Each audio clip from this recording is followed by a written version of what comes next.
France Inter. Bonjour José-Manuel Lamarque. Bonjour Marion Lourd. Les chroniques littorales du vendredi consacrées à des portraits de gens de mer, appelés aussi les mériens. Ce matin, vous recevez un jeune armateur qui a le vent en poupe. Qui a le vent en poupe? Exactement Marion. Il s'agit de Guillaume Legrand. Bonjour Guillaume Legrand. Bonjour José-Manuel. Guillaume Legrand, vous êtes le cofondateur de TOWT. C'est une compagnie de cargo à voile qui transporte des marchandises en traversant l'Atlantique, avec comme propulsion principale le vent. Alors Guillaume Legrand, vous êtes mérien ou marin? Les deux, certainement, né au bord de la mer, ayant grandi sur l'eau et évidemment avec de l'eau salée qui coule dans les veines. Breton? Indubitablement breton. Qu'est-ce que ça veut dire la mer pour vous? Elle est celle qui certainement a nourri tous mes ancêtres, à la pêche, au transport. On la connaît très mal également, la mer. On dit qu'on connaît mieux la surface de Mars que le fond des océans. Et à l'intime, le respect. Évidemment. Toujours l'humilité. La mer gagne toujours. Donc sachons y aller avec beaucoup de doute, beaucoup d'humilité, toujours en craignant le pire et toujours en y allant pas à pas.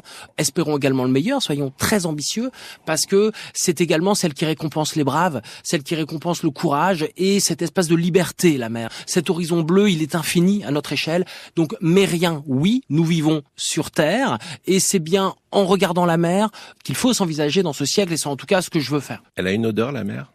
Elle a une odeur finalement peut-être de son homonyme, de cette matrice. Elle a cette odeur de coquillage. Elle a ses goélands dans le ciel. Et ça, c'est quelque chose qui depuis tout petit m'a construit aussi. Mérien et marin. Alors marin, Guillaume Legrand, quand est-il monté sur un bateau pour la première fois?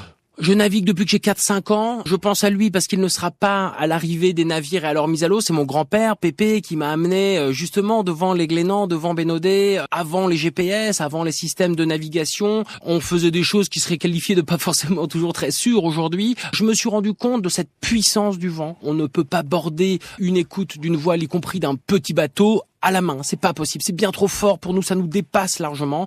On est capable de faire gîter, bouger des tonnes d'une quille, y compris d'un petit bateau de plaisance et d'une certaine façon, je me suis retrouvé assez vite autonome, de savoir où on est, qu'est-ce qu'il faut faire, pas paniquer.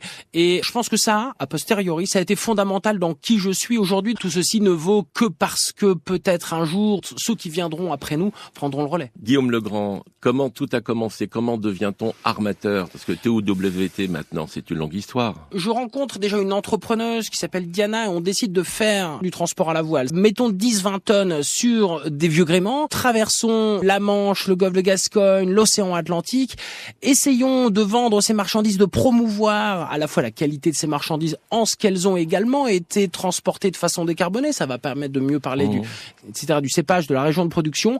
Et si on n'arrive pas et qu'on s'y casse les dents, on s'y cassera les dents. En le faisant, on a mis le doigt dans de l'affrètement, de navires, de quantités toujours plus importantes de marchandises. La vérité, c'est que les voiliers cargo qui arrivent dans quelques mois maintenant ont toujours été en germe là dans notre démarche. Nous voulions utiliser les voiliers de travail à notre disposition qui n'avaient finalement aucun autre avantage que ce que d'être là. Ils sont lourds, ils naviguent finalement mal, ils demandent des équipages pléthoriques.